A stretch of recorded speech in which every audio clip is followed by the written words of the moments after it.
ஆனந்த்ராஜ் அவர்களை அழைக்கிறோம்.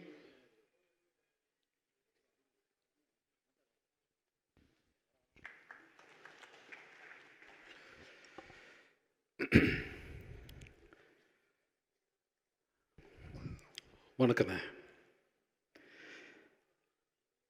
இவரை 82லேருந்து நான் பார்த்துட்ருக்கேன். இது நிறைய பேருக்கு தெரியும். அவர் கூட இருந்த நிறைய பேர் இது எமோஷன். ஒரு படத்தை பார்த்தாலே எனக்கு என்ன, ஒரு பேம்பு சேரில் உட்காந்துட்டு, ஒரு மூங்கில் சேரில் உட்காந்துட்டு ஷேவ் பண்ணிகிட்ருப்பார். 82, 83, நான் 84 திரைப்பட கல்லூரி மாணவன் மாறின உடனே திரைப்பட கல்லூரியில் படிக்கிறார் இவர் அப்படின்னு சொல்லிட்டு என்னை பார்க்க நடிகர் ராஜ்குமாரோடைய மகன் வருவார், சிவராஜ்குமார். அவரை பார்க்குறதுக்கு இவர் வெயிட் பண்ணுவார்.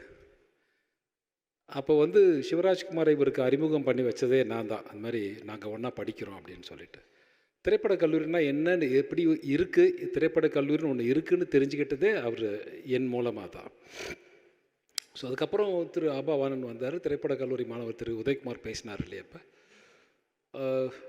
திரு இளவரசன் ஆகட்டும், அப்புறம் அவர் திரைப்பட கல்லூரி மாணவருக்கே வானத்தை போல படம், நான் நிறைய படம் நாங்கள் அவரோட நடிச்சிருக்கோம். திரைப்பட கல்லூரி மாணவர்கள் திறமைசாலிகள், ஒதுக்கப்பட வேண்டியவர்னு இல்லாமல் சேர்த்து கொண்டு பணியாற்றிய ஒரே நடிகர் என்று சொன்னால் அன்றைக்கு என் அண்ணன்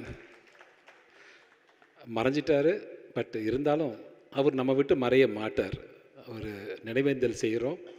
ஆனால் நிச்சயமான ஒரு உண்மையை சொல்கிறேன், இந்த உலகம் உள்ளவரை நம் நினைவில் இருக்கக்கூடிய ஒரு நல்ல மனிதர் என்று சொன்னால் அது இவரை தவிர வேறு யாரும் இருக்க முடியாது என்பது தான் என்னுடைய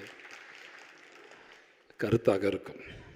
ஆனால் இன்னும் பேச வேண்டிய நிறைய நபர் இருக்கிற காரணத்தால் இன்றைக்கி நடிகர் சங்கம் இவர் தலைமையில் இயங்கணும்னு ஆசைப்பட்ட பல பேர் இருக்கலாம். அதில் முக்கியமான நடிகர் நான். நடிகர் சங்கம் இவர் தலைமையில் இருக்க வேண்டும் என்று ஆசைப்பட்ட நடிகர்கள் கடத்திக்கிட்டு போனோம். கிட்டத்தட்ட நடிகரில் கடத்திக்கிட்டு போய் பொருளாளர் யார், செயலாளர் யார், தலைவர் யார் என்ற ஒரு நிலையை நாங்கள் உருவாக்கணும். ஆனால் இன்னை வரைக்கும் நான் நடிகர் சங்கத்தில் எந்த பொறுப்பும் எடுத்தவங்க கிடையாது. இது என் சங்கம் என்கிற காரணத்தால் நான் உரிமையோடு சொல்கிறேன். நீங்கள் இருக்கணும்னு இந்த சங்கத்துக்குன்னு வேறு விரும்பாமல் தான் வந்தார். ஆனால் விரும்பாமல் இன்றைக்கி இருக்கிற இந்த நடிகர் சங்கத்தில் இருக்கிற அனைவருக்கும் விரும்பியதை செய்த ஒரு நடிகர் என்று சொன்னால் அது இவரை தவிர வேறு யாரும் இருக்க முடியாது. ஒரு நிமிஷம் கூட விரும்பலை. நாங்கள் ஃபோர்ஸ் பண்ணி நீங்கள் இருக்கணும் வாங்க அப்படின்னு. நடிகர் திலகம் அவர்கள் இறந்த போதும் கூட இவரை முன்னிறுத்தி நாங்கள்லாம் பின்னால் இருந்தோம். இதை பிரபு அவர்கள், அண்ணா அவர்கள் ரொம்ப அழகாக சொல்லுவாங்க. நான் வெளிநாட்டில் இருந்த எனக்கு விஜய் தான் எங்கள் அப்பாவோட பார்த்துக்கிட்டார். நாங்கள்லாம் இருந்தோம் கூடவே. அப்போ இப்படி ஒரு முறை அல்ல, ஒரு விஷயம் இல்லை, கிட்டத்தட்ட நடிப்புக்கு அப்பாற்பட்டு எத்தனை படங்கள் என்று எனக்கு தெரியாது. எண்ணில் அடங்காத படங்களை இவரோடு நான் நடித்திருக்கிறேன், இவரோடு பழகியிருக்கிறேன், இவரோடு அன்போடு பழகியிருக்கிறேன்.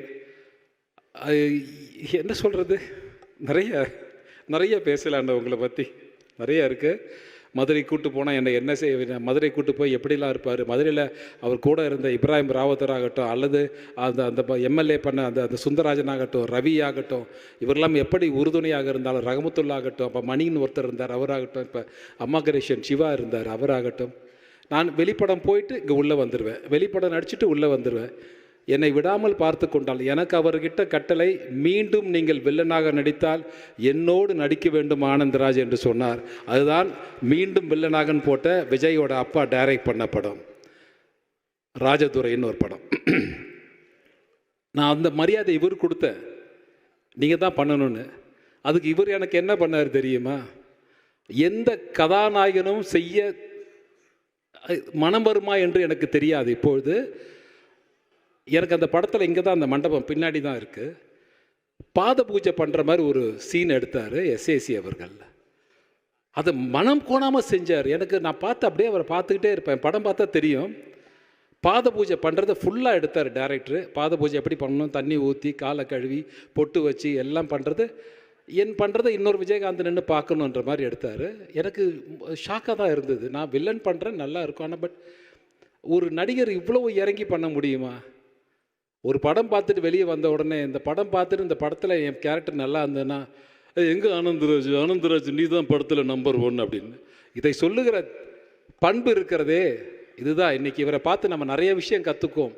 ஆனால் இன்றைக்கு இருக்கிற கதாநாயகர்கள் இன்னும் கற்றுக்கொள்ள வேண்டிய பண்புகள் இவரிடம் நிறைய இருக்கிறது என்ற அன்போடு தெரிவித்துக்கொண்டு, இந்த நல்ல நேரம் என்று இதை நாம் சொல்லுவதற்கு மனம் சங்கடப்பட்டாலும் நாம் இவருக்காக ஒன்று கூடியிருக்கிறோம் என்பதை பெருமைதான் என்று சொல்லி இவருக்கு அஞ்சலி செலுத்துகிற இந்த நாளை பெருமையான நாளாக, ஒரு நாள் அல்ல, ஒரு ஆண்டு அல்ல, ஆயுள் முழுக்க நாம் இருக்கிற வரை இவரும் நம்மோடு இருப்பார் என்று கூறி விடைபெறுகிறேன். நன்றி, வணக்கம்.